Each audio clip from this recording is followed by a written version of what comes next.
अभी तक हमने पढ़ा 4 तरह की बीमारियां हो सकती हैं, या तो उसके क्रोमोसोम ऑटोसोम पे होंगे, ऑटोसोमल कहलाएंगी, और अगर सेक्स लिंक पे उसे जीन रह रहे हैं, सेक्स लिंक क्रोमोसोम पे, उसको सेक्स लिंक कहेंगे, सेक्स क्रोमोसोम में अगर उसके जीन रह रहे हैं तो वो डोमिनेंट हो सकती है और रेसेसिव। इस तरह autosomal dominant, autosomal recessive, sex link dominant, sex link recessive, 4 तक बीमारियां बताए। ऑटोसोमल डोमिनेंट पहचानने तरीका, कभी भी जनरेशन स्किप नहीं करेगा, हर जनरेशन में बीमारी होगी। अगर इसके पेरेंट्स बीमार हैं तो बच्चे नॉर्मल हो सकते हैं। अगर दोनों पेरेंट्स बीमार है, बच्चा नॉर्मल हो गया, तो आप तुरंत पहचान लेंगे चार्ट को देखकर कि ऑटोसोमल डोमिनेंट डिजीज थी। हाँ, इसका एग्जाम्पल क्या बताया आपको, मायोटोनिक डायस्ट्रोफिया। एग्जाम्पल पढ़ाया आपको, मायोटोनिक डायस्ट्रोफिया। अब हम बात करते हैं ऑटोसोमल रेसेसिव की। रेसेसिव बीमारी जो है can skip generation, generation skip कर सकती है। एक जनरेशन में हुई, दूसरे जनरेशन में किसी को नहीं हुई, फिर अगले जनरेशन में हो गई। ऐसा हो सकता है कोई जनरेशन स्किप कर दे। जनरेशन स्किप करना किसकी आदत है, ऑटोसोमल रेसेसिव बीमारी की। रेसेसिव बीमारियां किसी किसी जनरेशन में एक्सप्रेस नहीं हुई, ऐसा हो सकता है जनरेशन स्किप हो जाए। पहला पहचान है। दूसरी पहचान है कि अगर मां को बीमारी नहीं थी, पापा को बीमारी नहीं थी, दोनों मदर और फादर दोनों हेल्दी थे, और इनकी शादी हुई और बच्चे, कोई भी बच्चा, एक लड़की पैदा हुई, एक लड़का पैदा हुआ, दूसरा भी लड़का पैदा हुआ, तो बताइए एक लड़का बीमार हो गया, अगर ना मां को बीमारी थी ना पापा को बीमारी थी, देखो मेल है, मेल बीमार नहीं था, फीमेल बीमार नहीं थी, लेकिन अगर बच्चा बीमार पड़ जाए, मदर और फादर बीमार नहीं थे, दोनों हेल्दी थे, मेल और फीमेल दोनों हेल्दी थे, लेकिन बच्चा एक बीमार आ गया, मतलब ये कौन सी बीमारी थी, ऑटोसोमल रेसेसिव। आप तुरंत पहचान जाएंगे कि मदर फादर दोनों हेल्दी थे, बच्चा कैसे बीमार हो गया। अगर बच्चा बीमार हुआ है, इसका मतलब है कि कौन सी बीमारी है, ऑटोसोमल रेसेसिव डिजीज है। पहचानने का आसान तरीका है। एग्जाम्पल है सिकल सेल एनीमिया, नाम सुना होगा आपने, सिकल सेल एनीमिया। इसको पढ़ाएंगे आगे अंदर डिटेल में, सिकल सेल एनीमिया के बारे में बताने वाले हैं। ये इसका एग्जांपल ऑटोसोमल रेसेसिव डिजीज का एग्जांपल है। दूसरा सिस्टिक फाइब्रोसिस, आपकी एनसीईआरटी बुक में इसका भी नाम दिया हुआ है, सिस्टिक फाइब्रोसिस।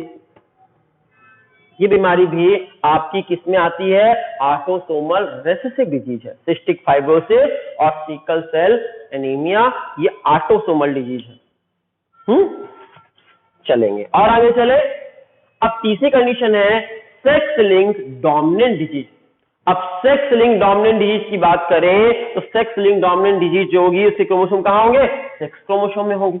हम एग्जांपल लेते हैं, लड़का है XY, लड़की है XX। अब अगर यहां पर लड़के को बीमारी है, देखो बीमारी दिखा देते हैं, X के ऊपर हम जैसे डॉट रख देते, X के ऊपर डॉट रख दिए, लड़का बीमार है, लड़के में एक ही X है ना, एक ही होगा तो बीमार हो जाएगा।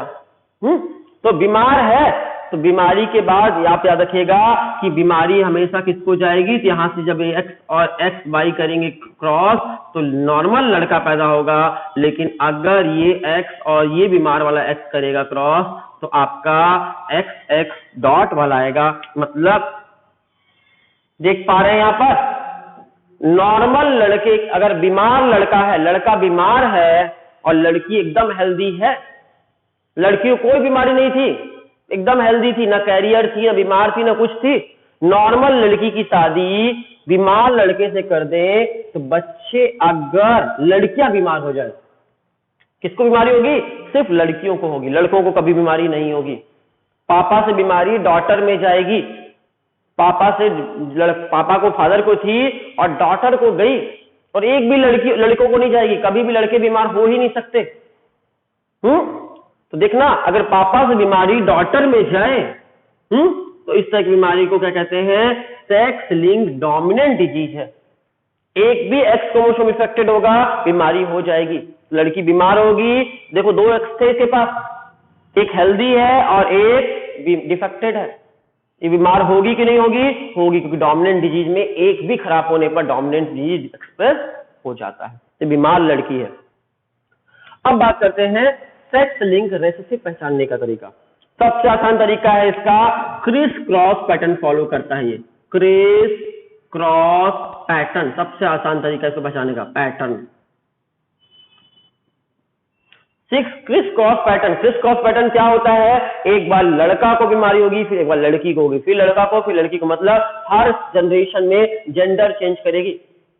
मान लो आपके पापा को थी, तो पापा से कभी लड़कों को नहीं आएगी, लड़की को ही आएगी, लड़की से फिर उनके बेटे को जाएगी, बेटा से उसकी बेटी को जाएगी, बेटी से उसके बेटा को जाएगी, हर बार जनरेशन चेंज करेगी। क्रिस क्रॉस पैटर्न, एक बार लड़का, एक बार लड़की, एक बार लड़का, एक बार लड़की, अगर इस तरह जनरेशन बार बार चेंज करती है तो बोलते हैं क्रिस क्रॉस इनहेरिटेंस। और क्रिस क्रॉस पैटर्न को मानते हैं, आप आंख बंद करके कह सकते हैं सेक्स लिंक रिसेसिव डिजीज है, क्रिस क्रॉस पैटर्न फॉलो करते हैं ये। तो सेक्स लिंक रिसेसिव डिजीज।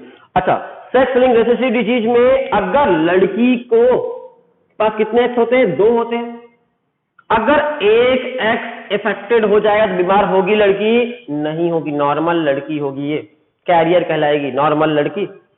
और लड़का के पास सिर्फ एक ही एक्स होता है, लड़के का अगर एक एक्स इफेक्टेड हुआ तो बीमार हो जाएगा। देख सकते हो सेक्स लिंक रिसेसिव डिजीज लड़कों में एक ही एक्स होने की वजह से लड़कों को जल्दी हो जाती है, लेकिन लड़कियों में एक इफेक्ट होने से लड़कियों को नहीं होगी। लड़कियों को कब होगी, जब दोनों खराब होंगे उसके। इसलिए सेक्स लिंक रिसेसिव डिजीज लड़कों को ज्यादा होती है, लड़कियों को तो लड़कों को ज्यादा होती है। लड़कों को लगभग 8% लड़कों को ये बीमारी देखने मिलती है, लड़कियों को बहुत कम होती है। लड़कियों के लिए इसका परसेंटेज घटकर बहुत कम है, 0.4% है, 0.4%, बहुत ही कम। तो देखिएगा सेक्स लिंक रिसेसिव डिजीज आपको मेल को ज्यादा होती है और फीमेल को कम होती है हमेशा। इसके एग्जाम्पल आपकी बुक में, एनसीईआरटी बुक में 2 एग्जाम्पल दिए हैं। एक तो है हीमोफीलिया, हीमोफीलिया, और दूसरा भी एग्जाम्पल है आपका कौन सा, कलर ब्लाइंडनेस, कलर ब्लाइंडनेस। ये दोनों बीमारी आपकी सेक्स लिंक रिसेसिव डिजीज है। इसका भी एग्जाम्पल आपके एनसीईआरटी में नहीं दिया है, लेकिन जानकारी के लिए चाहिए तो लिख लो, vitamin D rickets, vitamin D rickets. ये आपके एनसीईआरटी में नहीं था, बाहर का है। आपके में मायोटोनिक डायस्ट्रोफिया का नाम दिया हुआ है ऑटोसोमल डोमिनेंट में, ऑटोसोमल रिसेसिव में दिया है सिकल सेल एनीमिया और सिस्टिक फाइब्रोसिस, और सेक्स लिंक रिसेसिव में दिया है हीमोफीलिया और कलर ब्लाइंडनेस का। आपको कई बार सेलेक्ट करने के लिए आता है which one of the following is a sex link recessive disease, या which one of the following is a autosomal dominant disease. आप पहचान सकते हैं कौन सी बीमारी है। ऑटोसोमल डोमिनेंट ये है, सेक्स लिंक ये है, और ऑटोसोमल रिसेसिव ये दोनों है। ये तीनों में से आपसे क्वेश्चन पूछ सकता है, ये वाला जनरली नहीं आता है। चलेगा, एग्जाम्पल्स भी आप याद कर लेंगे। अब एक एक करके बीमारियों को डिस्कस करते हैं। तो पहली बीमारी के बारे में बात कर लेते हैं। मायोटोनिक डायस्ट्रोफिया में मसल्स ढंग से काम नहीं करेगी, मसल्स डिसफंक्शन करेगी, और मसल ढंग से काम नहीं करेगी तो आपकी बॉडी में मसल्स की डिसफंक्शनिंग होगी, तो इस बीमारी को बोलेंगे मायोटोनिक डायस्ट्रोफिया हो गया है। डिटेल में जूलॉजी में आपको पढ़ना है, यहां पर ज्यादा नहीं पढ़ना है।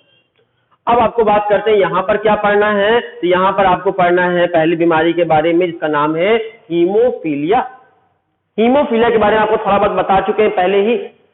अगर किसी को हीमोफीलिया हो जाएगा तो उसके बॉडी में छोटी सी भी चोट लग जाएगी, कट लग जाएगा, तो लगातार खून बहता रहेगा, ब्लड क्लॉटिंग नहीं होगी। हमारे शरीर में चोट लगती है तो ब्लड क्लॉट हो जाता है, थोड़ी देर के तक खून बहेगा, थोड़ी देर के बाद अपने आप खून रुक जाता है। लेकिन अगर किसी को हीमोफीलिया हो जाएगा तो उसका ब्लड नॉन स्टॉप बहता रहेगा और वो मर भी सकता है छोटी सी चोट से। ठीक है। दूसरी बात, हीमोफीलिया का जीन कौन सी बीमारी है, सेक्स लिंक डिजीज है। इसका chromosome number x number chromosome पे, एक्स क्रोमोसोम पर इसका जीन रहता है। कौन से क्रोमोसोम पर, एक्स क्रोमोसोम पर हीमोफीलिया का जीन रहता है। क्रोमोसोम एक्स क्रोमोसोम कौन सा है, सेक्स क्रोमोसोम है, तो सेक्स क्रोमोसोम डिजीज है। डोमिनेंट डिजीज है, रेसेसिव है, रेसेसिव डिजीज है, मतलब अगर दोनों एक्स लड़की के खराब होंगे तब बीमारी होगी। एक एक्स खराब होने पर लड़की बीमार नहीं होगी, ये लड़की बीमार नहीं होगी, ये लड़की कैसी होगी, कैरियर कहलाएगी। तो कैरियर लड़की कहलाएगी। तीसरी बात, हीमोफीलिया का जीन लीथल जीन भी है। अगर दो हीमोफीलिया का जीन इकट्ठा हो गया तो उस इंसान को मार डालेगा। मतलब लड़की कभी पेशेंट हो सकती है नहीं। लड़कियों को जब भी अगर हीमोफीलिया होगा तो लड़की एम्ब्रियोनल स्टेज में ही मर जाएगी, बड़ी नहीं हो पाएगी। तो एम्ब्रियोनल स्टेज में ही मर जाएगी, लेटर स्टेज तक जिंदा नहीं होगी, अवेलेबल नहीं होगी। तो हीमोफीलिया लड़कियां कभी आपकी आसपास में नहीं दिखेंगी। जब भी दिखेंगे हीमोफीलिया बीमारी लड़कों को ही दिखेगी। लड़कियों को होती है, लेकिन लड़कियां को जब होती है तो लड़कियां मां के गर्भ में पलते समय ही मर जाती हैं, एम्ब्रियोनल स्टेज में ही मर जाती हैं, बड़ी होने लायक जिंदा बचती ही नहीं। तो आपको दो तरह के दिखेंगे, या तो आपको हीमोफीलिया लड़के दिखेंगे, ये वाला केस। अगर लड़के को अगर हीमोफीलिया का जीन आ गया तो लड़के क्या कहलाएंगे, हीमोफीलिया को एच से लिख देते हैं, पहचान पाए। अगर लड़के में एच लग गया तो लड़का हीमोफीलिया हो गया, पेशेंट। और लड़की के एक में लगा तो लड़की नॉर्मल रहेगी लेकिन कैरियर कहलाएगी। कैरियर क्यों बोले, ये तो अपना जीवन नॉर्मल जिएगी लेकिन इसके बच्चों को बीमारियां हो सकती हैं, इसके बच्चों को बीमारियां हो सकती हैं, कैरी करती है, जीन को कैरी कर रही है, इसलिए इस तरह की फीमेल को कैरियर फीमेल के नाम से जानते हैं। तो कैरियर फीमेल कहलाएगी ये। और अगर दोनों में एच लग गया तो मर जाएगी ये लड़की। दोनों में हीमोफीलिया का एच लग गया तो पेशेंट कहलाएगी, लेकिन पेशेंट जिंदा नहीं बचती हीमोफीलिया केस में, क्योंकि इसका जीन लीथल जीन भी है, इसलिए ये केस आपको देखने को नहीं मिलेगा लेटर स्टेज में। तो बस ये दो कंडीशन दिखेंगी। कौन कौन सी आपको दिखेगा, पहला कंडीशन कि लड़का होगा तो नॉर्मल लड़का होगा, बीमार होगा हीमोफीलिया से। लड़की नॉर्मल ही होगी, कभी बीमार लड़कियां आपको हीमोफीलिया पेशेंट नहीं दिखेंगी क्योंकि वो मर जाती है। लड़की या तो एकदम नॉर्मल होगी या फिर कैरियर हो सकती है। रानी विक्टोरिया क्या थी, कैरियर थी, हीमोफीलिया की कैरियर थी। वो खुद बीमार नहीं थी लेकिन उसके बच्चे बीमार हुए। हीमोफीलिया के बारे में आपने समझा। हीमोफीलिया के टाइप भी पढ़ाए थे आपको, haemophilia A, haemophilia B, haemophilia C. अलग अलग क्लॉटिंग फैक्टर की अब्सेंस की वजह से अलग अलग हीमोफीलिया होते हैं। अगर 8 नंबर फैक्टर नंबर 8 ना हो तो haemophilia A, factor number 9 absent हो haemophilia B, factor number 11 absent हो हीमोफीलिया सी। तो हीमोफीलिया के टाइप भी हो गए बहुत तरह के। तो हीमोफीलिया में ब्लड क्लॉटिंग करने के लिए जो प्रोटीन होता है, कैस्केड ऑफ प्रोटीन, उनमें डिफेक्ट की वजह से होता है, उनमें कोई दिक्कत होने की वजह से होता है, ब्लड क्लॉटिंग इफेक्टेड हो जाती है। और ब्लड क्लॉटिंग ढंग से नहीं हो पाई तो आपको बोलेंगे क्या हो गया। अच्छा, लड़कियां ह्यूमन में कैसी होती हैं, होमोजाइगस या हेट्रोजाइगस होती हैं, होमोजाइगस होती हैं। लेकिन हीमोफीलिया केस में दोनों एक्स आपके लड़की दिखेंगे। यहां पर हीमोफीलिया की कैरियर लड़की जो होती है, कैरियर फीमेल, उसमें दोनों एक्स अलग अलग है, एक में एच लगा है और एक में एच नहीं लगा है, इसलिए इसको हेट्रोजाइगस फीमेल भी कहते हैं। हेट्रोजाइगस फीमेल मतलब कैरियर फीमेल। तो कैरियर फीमेल को हेट्रोजाइगस फीमेल बोलोगे तो गलत नहीं होगा। हेट्रोजाइगस फीमेल बोलो या कैरियर फीमेल बोलो, दोनों सेम टू सेम है। चलेगा। लड़के आपके जो होते हैं या तो पेशेंट होंगे या नॉर्मल होंगे। लड़कियां कभी पेशेंट नहीं हो सकती हीमोफीलिया में। सेम टू सेम सब कुछ आपका कैसा है, कलर ब्लाइंडनेस के लिए भी सेम टू सेम है, आपको पढ़ा चुके हैं सब कुछ पहले। कलर ब्लाइंडनेस का केस भी ऑलमोस्ट हीमोफीलिया के केस के जैसा है, बस इतना डिफरेंस है कि लड़कियां वहां पेशेंट हो सकती है। लड़कियों में दोनों सी अफेक्टेड हो सकते हैं। लड़की या तो ऐसी हो सकती है या फिर लड़की ऐसी हो सकती है। अगर ऐसी लड़की होगी तो कैरियर लड़की कहलाएगी, अगर ऐसी लड़की होगी तो पेशेंट कहलाएगी। ये पेशेंट है, ये कैरियर है और ये नॉर्मल लड़की है जिसमें नहीं है। तो नॉर्मल लड़की, कैरियर लड़की, पेशेंट लड़की। पेशेंट जिंदा रहेंगी, हीमोफीलिया में मर जाएंगी और कलर ब्लाइंडनेस में जिंदा रहेंगी। लड़कों में दो ही कंडीशन होंगी, तो लड़के नॉर्मल होंगे या लड़के बीमार होंगे। सी से लगाएंगे, आपको कलर ब्लाइंडनेस के लिए सी सैंपल यूज करते हैं। एक्स लिंक डिजीज है, एक्स क्रोमोसोम में होती है। और कैसी डिजीज है, कलर ब्लाइंडनेस भी आपकी सेक्स लिंक रिसेसिव डिजीज है। अब बात करते हैं अगली बीमारी जो आपकी एनसीईआरटी बुक में दिया है, सिकल सेल एनीमिया के बारे में। तो सिकल सेल एनीमिया के बारे में कैसी बीमारी है, ऑटोसोमल रिसेसिव डिजीज है। इसका क्रोमोसोम कहां रहता है, ऑटोसोम में रहता है। और ऑटोसोम में रहता है, और कैसी है, रेसेसिव डिजीज है, मतलब कब बीमार करेगी, जब दोनों हीमोग्लोबिन इफेक्ट हो जाएंगे तभी बीमार करेगी, एक हीमोग्लोबिन इफेक्ट होने पर आपकी बीमार नहीं करेगी। देखते हैं आपका सिकल सेल एनीमिया समझने की कोशिश करते हैं। तो सिकल सेल एनीमिया बीमारी किसी को हो जाएगी, मतलब सही में क्या बोलेंगे, खून की कमी हिंदी में बोलते हैं ऐसे तो, लेकिन ये सही नहीं है। सिकल सेल एनीमिया बीमारी में ब्लड प्रॉब्लम होता है।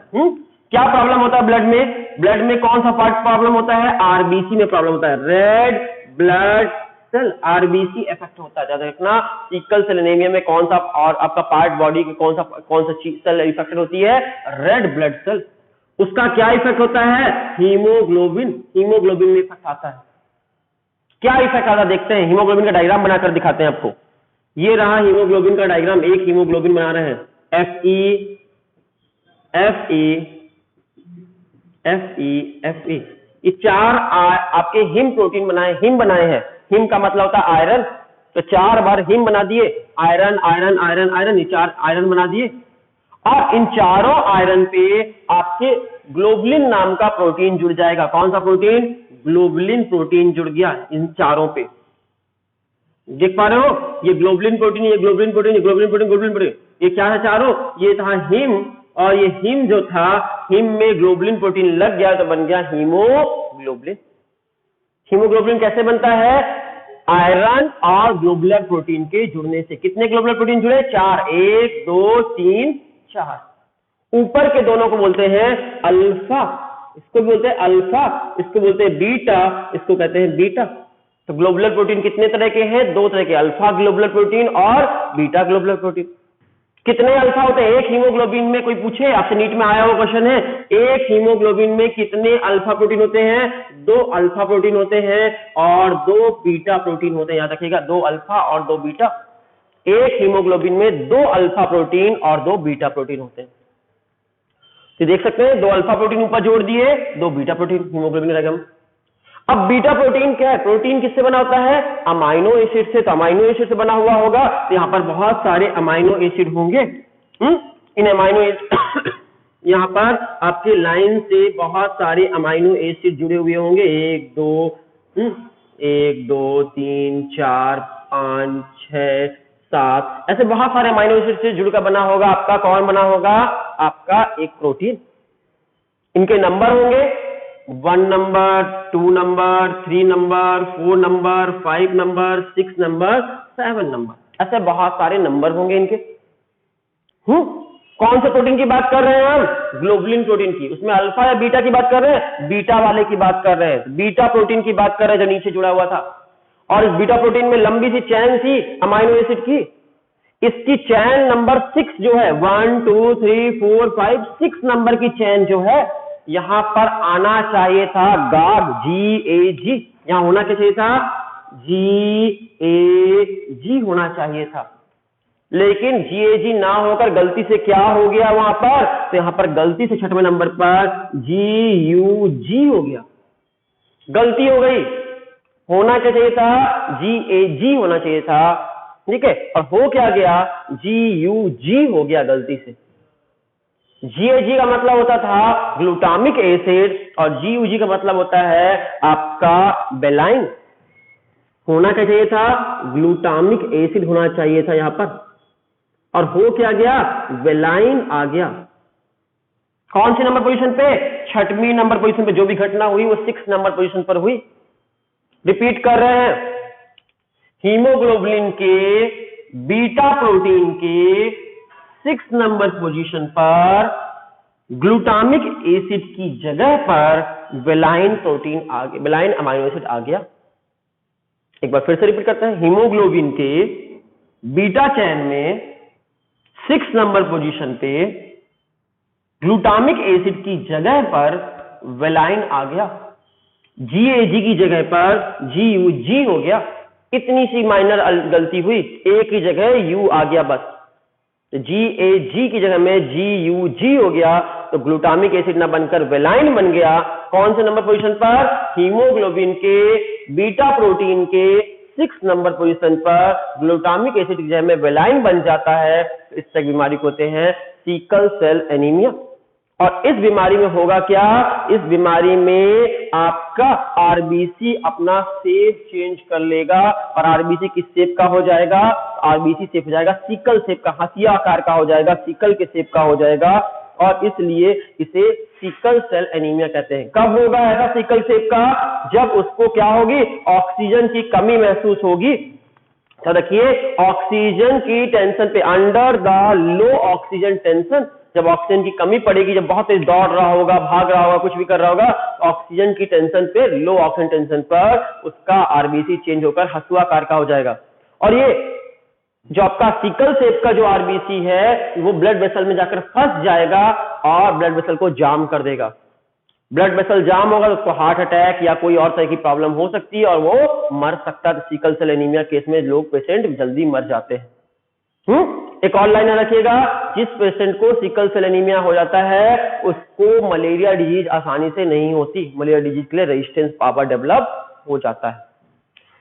लास्ट बात करेंगे फिनाइल कीटोन यूरिया बीमारी के बारे में, आपके दिया हुआ है एनसीईआरटी बुक में। फिनाइल कीटोन यूरिया जो बीमारी है, अच्छा देखिएगा ये जो पढ़ाए हैं आपको, ये क्वालिटेटिव डिसऑर्डर था, क्वालिटी चेंज हो गई थी हीमोग्लोबिन की, और क्वांटिटी चेंज हो जाए तो उसको बोलते हैं थैलेसीमिया। थैलेसीमिया बीमारी के बारे में आपकी बुक ने एक लाइन दिया है, थैलेसीमिया क्वांटिटेटिव चेंज है। और आपका ये कौन सी बीमारी थी जो अभी आपने पढ़ाया, sickle cell anaemia qualitative disorder था। एक क्वालिटेटिव था और एक क्वांटिटेटिव डिसऑर्डर था। लास्ट पढ़ते हैं फिनाइल कीटोन यूरिया बीमारी के बारे में। फिनाइल कीटोन यूरिया के बारे में बात करते हैं। आपके बॉडी में एक अमाइनो एसिड होता है, इसका नाम है फेनाइल एलानिन। आपके बॉडी में फेनाइल एलानिन नाम का एक केमिकल होता है, फेनाइल एलानिन,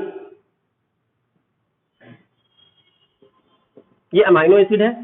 इस फेनाइल एलानिन नाम के अमाइनो एसिड से आपके बॉडी में बनता है टायरोसिन नाम का अमाइनो एसिड, टायरोसिन नाम का अमाइनो एसिड बनता है। और ये बनाने का काम कौन करते हैं, एक एंजाइम करता है जिसका नाम है आपका फेनाइल एलानिन हाइड्रोक्सिलेज। और ये एंजाइम का काम क्या है, आपके फेनाइल एलानिन को टायरोसिन में कन्वर्ट करना। अब किसी भी कारण से आपके जेनेटिक्स में डिफरेंस की वजह से ये एंजाइम आपके शरीर में नहीं बना, और ये एंजाइम नहीं होगा अगर आपके शरीर में, तो आपके शरीर में फेनाइल एलानिन से टायरोसिन बन पाएगा, नहीं बन पाएगा, तो टायरोसिन नहीं बनेगा। तो आपके शरीर में क्या इकट्ठा हो जाएगा, बहुत सारा फेनाइल एलानिन बहुत सारा इकट्ठा हो जाएगा। कहां पर, ब्रेन में भर जाएगा। बोलते ना ब्रेन में भूसा भरा है क्या तुम्हारे दिमाग में, तो दिमाग में भूसा नहीं बोला करो, दिमाग में फेनाइल एलानिन भरा है क्या। जिसके दिमाग में बहुत सारा फेनाइल एलानिन भर जाएगा मेंटली रिटार्डेड हो जाएगा, पागल हो जाएगा, मेंटली रिटार्डेड हो जाएगा। और जब बहुत सारा फेनाइल एलानिन बॉडी में इकट्ठा हो जाएगा तो उसकी यूरिन से भी, पेशाब के साथ उसके यूरिन से भी क्या निकलेगा, फेनाइल एलानिन ही निकलेगा।